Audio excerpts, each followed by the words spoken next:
Busur di Happy Math, matematika mudah, matematika asik. Yes, saya pasti bisa.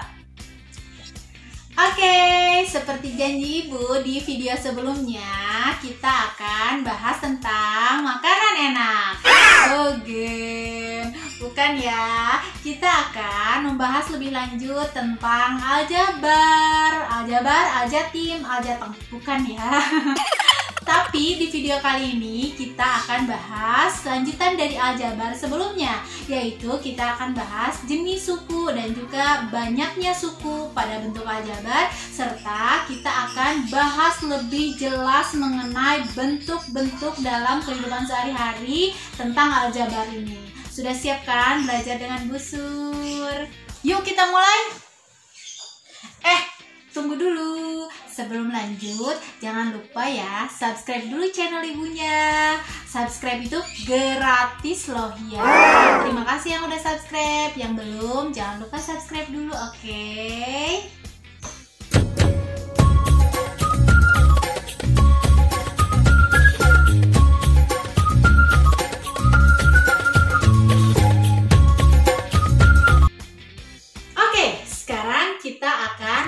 Tentang jenis suku.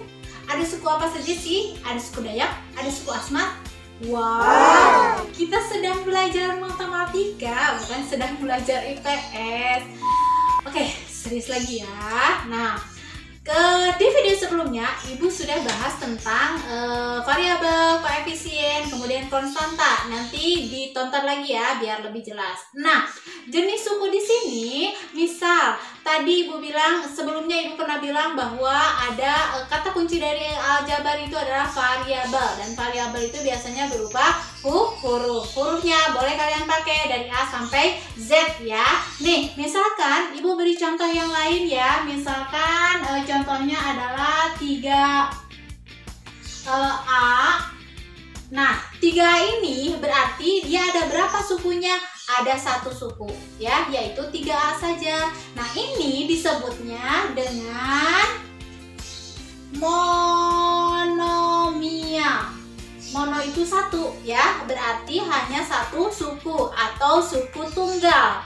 Berikutnya adalah contoh berikutnya, misalkan Ibu punya 3B ditambah dengan 2C. Nah, ini berarti sukunya ada berapa? Ada 2, yaitu 3B dan 2C. Berarti ini disebut dengan binomial ya, berarti ada 2 sukunya. Termasuk juga misalkan Ibu punya contohnya min 2x kuadrat Y dikurang dengan 5y. Nah, ini juga sama, ada 2 suku. Sukunya adalah negatif 2x kuadrat Y dan negatif 5 gitu ya. Ini berarti ada 2 suku, maka disebut juga dengan binomial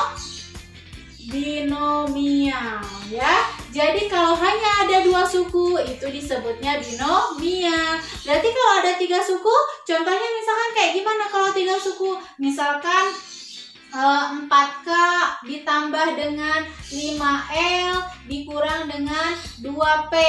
Nah, ini berarti ada 3 suku, berarti disebutnya dengan trinomial ya. Trinomial ini namanya. Sukunya berarti 4K, kemudian 5L dan negatif 2P ya. Berarti sukunya ada 1, 2, 3. Maka disebut dengan trinomial. Kalau lebih dari 3, 4, 5, 6, 7 dan seterusnya ya, berarti dia ada lebih dari 3 suku, disebut dengan namanya adalah polinomial ya. Nah, ini adalah jenis-jenis suku pada bentuk aljabar. Oke? Mudah ya?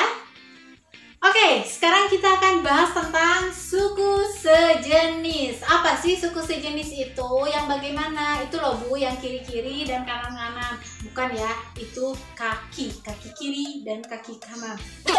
Kan ya, serius lagi, oke? Suku sejenis, kata kuncinya adalah variabelnya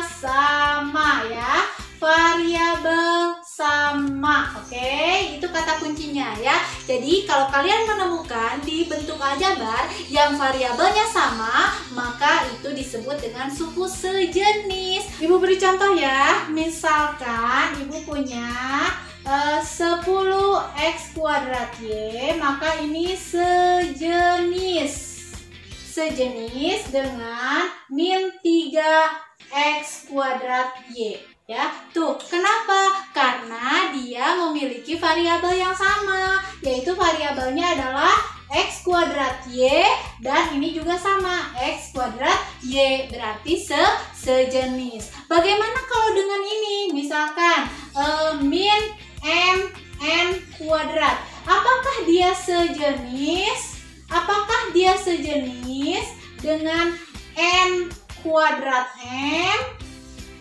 Sejenis tidak?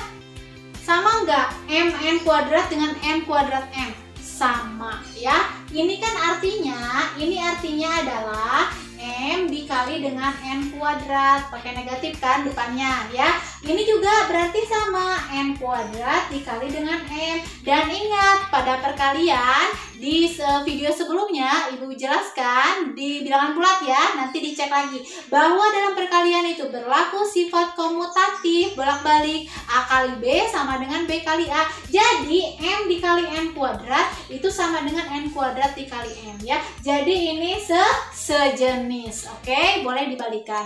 Bagaimana kalau begini Bu? Misalkan ibu punya 7p kuadrat Q, apakah dia sejenis dengan negatif 4pq kuadrat? Nah, ini jangan terkecoh ya, perhatikan nanti baik-baik. Ini variabelnya adalah p kuadrat Q. Lihat ya, kalau ini variabelnya adalah pq kuadrat, maka ini tidak sejenis ya, berarti salah. Oke.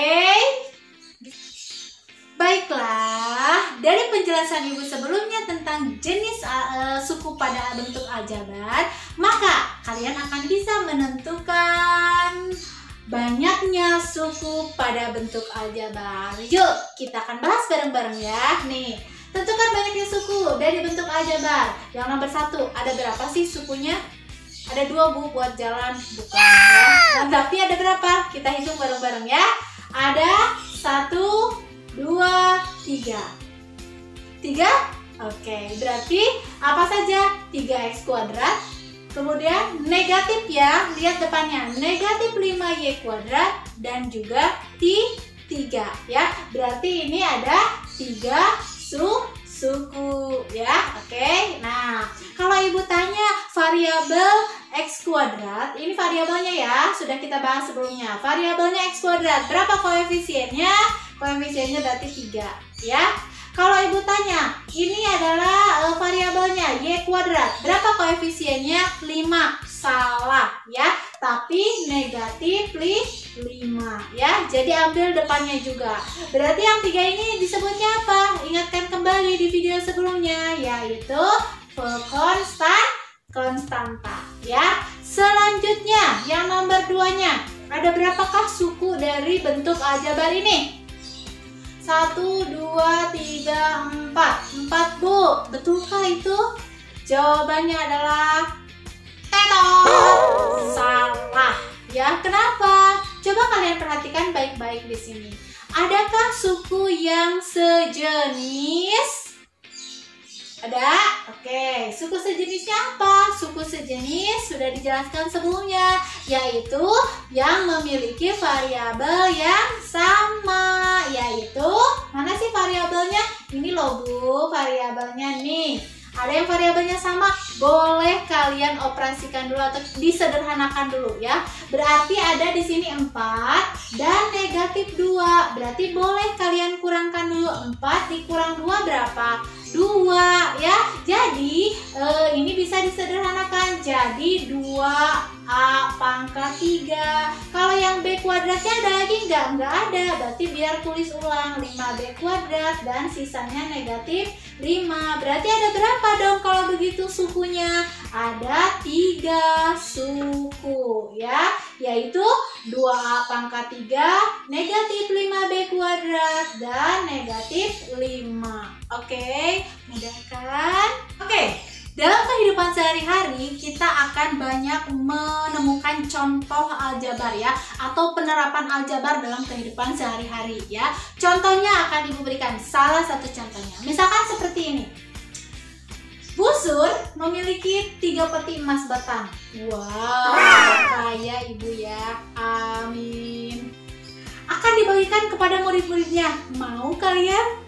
Mau dong ya. Nah, tapi kemudian ternyata masih kurang nih 14 batang emas. Coba, kalau dalam bentuk aljabar, banyak emas yang dibagikan oleh busur kepada murid-muridnya ada berapa? Nah, makanya selalu Ibu bilang aljabar itu identiknya dengan huruf atau variabel. Maka di sini ada yang bisa kalian jadikan variabel. Apakah itu? Diperhatikan ya. Ini yang bisa kalian jadikan variabel peti. Kenapa? Karena kita bicaranya tentang emas batang, oke? Jadi kita tidak tahu di dalam peti ini ada berapa banyak emas batangnya. Yang pasti ketika dibagikan ternyata masih kurang 14 batang. Ya, maka 14 inilah yang akan dijadikan konstanta karena berupa emas batang, hanya berupa buahnya saja gitu ya. Tapi kalau petinya kita nggak tahu ada berapa buah atau ada berapa batang emas di dalam peti tersebut. Maka peti ini bisa kalian misalkan dengan variabel. Contohnya variabelnya apa? Bebas ya, terserah kalian mau pakai hurufnya apa. Misalkan kalian mau pakai hurufnya dengan P, boleh, peti ya. Berarti nanti bentuk aljabarnya emas yang dibagikan kepada siswa atau kepada murid-murid busur adalah 3P, 3 peti ditambah dengan 14 ya. Maka inilah bentuk dari aljabar ini ya, soal cerita ini. Oke, mudah kan? Oke, misalkan sekarang Ibu beri contoh yang lain ya dalam kehidupan sehari-hari nih ya. Misalkan seperti ini nih. Ada seorang pedagang kue yang menggunakan 5 bungkus tepung terigu untuk membuat kue. Ternyata dari 5 bungkus tersebut tersisa katanya 3 kilo. Nah, kita tidak tahu kan bahwa di dalam 1 bungkus tepung terigu tersebut ada berapa kilo, kita tidak tahu ya. Nah, itulah yang dijadikan variabelnya. Jadi kita pisahkan saja bungkusnya itu dengan Y. Berarti nanti bentuk variabelnya adalah 5Y dikurang atau ditambah. Karena sisa ya yang ditanyanya itu adalah banyaknya terigu yang dipakai oleh pembuat kue tersebut. Karena dia sisanya itu 3 kilo, bukan ditambah kalau sisa, tapi dikurang ya. Jadi bentuk aljabarnya adalah 5Y dikurang dengan 3 ya. Itu bentuk aljabarnya. Oke, mudah kan? Baiklah. Sebagai penutup dari video ini, karena Ibu baik hati, maka Ibu akan memberikan oleh-oleh untuk kalian. Oleh-olehnya, tolong kerjakan soal ini ya. Ini untuk mengecek apakah kalian tadi memperhatikan Ibu dengan baik-baik atau tidak. Oke, silahkan kalian tulis jawabannya di kolom komentar. Seperti biasa, tuliskan nama dan kelas kalian. Maka Ibu akan cek dan nilai plus untuk yang menjawab. Oke? Itu dia video dari Ibu. Semoga kalian bisa lebih paham ya dengan videonya. Dan jika bermanfaat, jangan lupa untuk like videonya dan di-share ke teman-teman kalian ya, sebanyak-banyaknya agar bisa menebar banyak manfaat. Oke? Kita akan bertemu lagi di video berikutnya, yaitu tentang operasi pada aljabar. Tolong dipelajari dulu ya. Sampai jumpa. Happy Math, matematika mudah, matematika asik. Yes, saya pasti bisa. Dadah.